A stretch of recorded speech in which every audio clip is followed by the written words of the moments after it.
ఇప్పుడు అమరావతి మన ఆంధ్రప్రదేశ్ రాష్ట్రానికి రాజధానిగా నిలిచింది.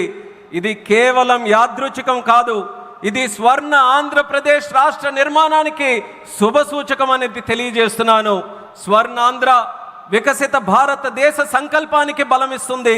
అలానే అమరావతి మన స్వర్ణాంధ్ర విజన్కు శక్తినిస్తుంది. అమరావతి అంటే కేవలం ఒక నగరం కాదు, అమరావతి ఒక శక్తి. ఆంధ్రప్రదేశ్కు ఆంధ్రప్రదేశ్గా అధునాతన ఆంధ్రప్రదేశ్గా మార్చే శక్తి అని తెలియజేస్తున్నాను. साथियों, अमरावती एक ऐसा शहर होगा जहां आंध्र प्रदेश के हर नौजवान के सपने साकार होंगे। Information technology, artificial intelligence, green energy, clean industry, शिक्षा और स्वास्थ्य, आने वाले कुछ सालों में इन सारे सेक्टर्स में अमरावती एक लीडिंग सिटी बनकर खड़ा होगा। इन सारे सेक्टर्स के लिए जो भी इंफ्रास्ट्रक्चर जरूरी होगा, केंद्र सरकार उसे रिकॉर्ड स्पीड से पूरा करने में राज्य सरकार की पूरी मदद कर रही है। మిత్రులారా, అమరావతి అనేది ప్రతి ఆంధ్ర యువకుడి కలలు నిజమయ్యే నగరంగా తయారవబోతుంది. Information technology, artificial intelligence, green energy, clean industries, విద్య, ఆరోగ్య రంగాల్లో రానున్న రోజుల్లో అమరావతి దేశంలోనే ప్రధాన నగరంగా నిలవబోతుంది. ఈ రంగాల కోసం అవసరమైన మౌలిక వసతులు నిర్మించడానికి కేంద్ర ప్రభుత్వం రికార్డు స్పీడ్తో పనులు పూర్తి చేయడానికి రాష్ట్ర ప్రభుత్వానికి సంపూర్ణ సహకారం అందించబోతుందని తెలియజేస్తున్నాను. अभी हमारे चंद्रबाबू जी टेक्नोलॉजी को लेकर के मेरी भारी तारीफ कर रहे थे, लेकिन मैं आज एक रहस्य बता देता हूं। जब मैं गुजरात में नया मुख्यमंत्री बना तो मैं बाबू हैदराबाद में बैठ कर के किस किस प्रकार के इनिशिएटिव ले रहे हैं उसका बड़ा बारीकी से अध्ययन करता था और मैं उसमें से बहुत कुछ सीखता था और उसे आज मुझे लागू करने का अवसर मिला है। मैं लागू कर रहा हूं। ఇప్పుడు చంద్రబాబు గారు మీరందరి ముందు నాకు టెక్నాలజీ నాతో మొదలైందన్నట్టుగా ప్రశంసిస్తున్నారు. కానీ నేను మీ అందరికీ కూడా ఒక రహస్యం చెప్తాను. నేను సరికొత్తగా ముఖ్యమంత్రి అయినటువంటి రోజుల్లో గుజరాత్లో ఉన్నప్పుడు అప్పుడు చంద్రబాబు నాయుడు గారు ఆంధ్రప్రదేశ్లో హైదరాబాద్లో ఐటీని ఏ రకంగా డెవలప్ చేస్తున్నారో నేను క్లోజ్గా అబ్జర్వ్ చేసి అధికారులను కూడా పెట్టి అబ్జర్వ్ చేయించి ఆ రోజు నేను చాలా దగ్గరగా తెలుసుకున్నటువంటి విషయాలు మళ్ళీ తిరిగి ఈరోజు ఆంధ్రప్రదేశ్కి వచ్చి మళ్ళీ మీ అందరి ముందు ఈరోజు నేను చేయగలుగుతున్నానన్నది తెలియజేస్తున్నాను. और मैं अपने अनुभव से कहता हूं, फ्यूचर टेक्नोलॉजी हो, बहुत बड़े स्केल पर काम करना हो और जल्दी से इसे जमीन पर उतारना हो तो वो काम चंद्रबाबू उत्तम से उत्तम तरीके से कर सकते हैं.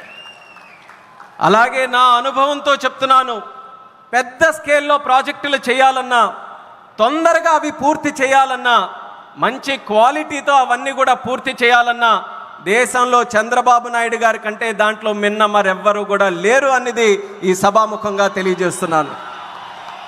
साथियों, 2015 में मुझे प्रजा राजधानी का शिलान्यास करने का अवसर मिला था.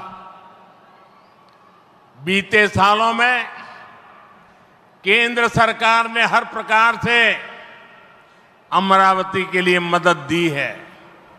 यहां बेसिक इंफ्रास्ट्रक्चर के निर्माण के लिए सभी कदम उठाए गए हैं.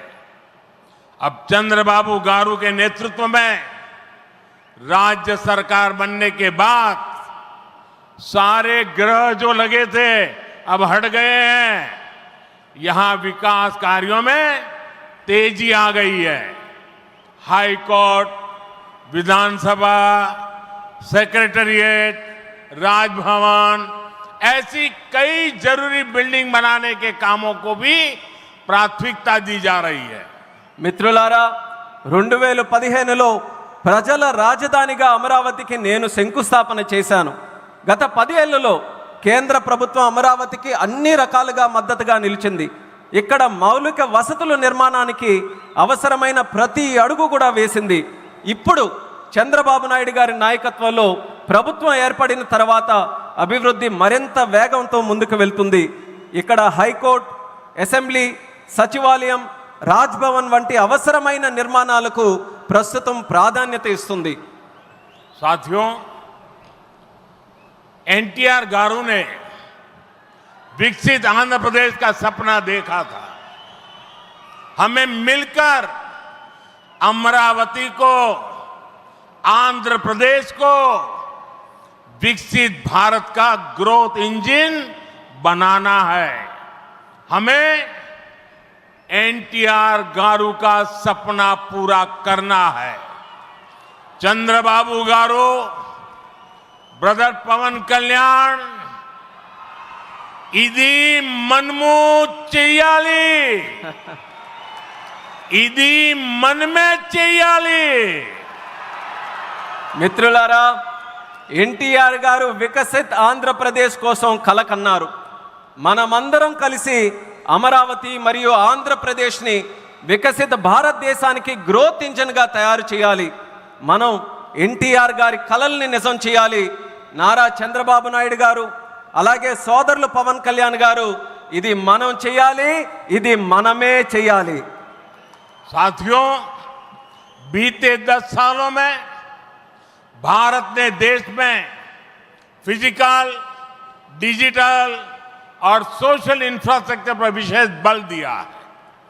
भारत आज दुनिया के उन देशों में शामिल है जहां का इंफ्रास्ट्रक्चर तेज गति से आधुनिक हो रहा है। इसका फायदा आंध्र प्रदेश को भी मिल रहा है। आज भी रेल और रोड से जुड़े हजारों करोड़ के प्रोजेक्ट आंध्र प्रदेश को मिले हैं। మిత్రులారా, గత 10 ఏళ్లలో భారతదేశం ఫిజికల్, డిజిటల్ మరియు సోషల్ ఇన్ఫ్రాస్ట్రక్చర్ పై ప్రత్యేక దృష్టి సారించింది. ఇప్పుడు భారత్ ప్రపంచంలో అత్యంత వేగంగా మౌలిక వసతులు అభివృద్ధి చెందుతున్నటువంటి దేశాల్లో ఒకటిగా నిలుచుంది. ఇది ఆంధ్రప్రదేశ్కు కూడా ప్రయోజనంగా మారబోతుంది. ఈ రోజు కూడా రైల్ మరియు రోడ్డు ప్రాజెక్టులలో రాష్ట్రానికి వేల కోట్ల రూపాయలు కేంద్రం తరపున అందించడం జరుగుతుంది. यहां आंध्र प्रदेश में कनेक्टिविटी का नया अध्याय लिखा जा रहा है। इन प्रोजेक्ट से एक जिले से दूसरे जिले की कनेक्टिविटी बढ़ेगी, आसपास के राज्यों से कनेक्टिविटी बेहतर होगी। इससे किसानों के लिए बड़े बाजार तक फसल पहुंचाना आसान होगा और उद्योगों के लिए भी सुविधा होगी। टूरिज्म सेक्टर को और तीर्थ यात्राओं को बल मिलेगा। जैसे रेनीगुंटा नायडूपेटा हाईवे से तिरुपति बालाजी के दर्शन आसान होंगे। लोग बहुत कम समय में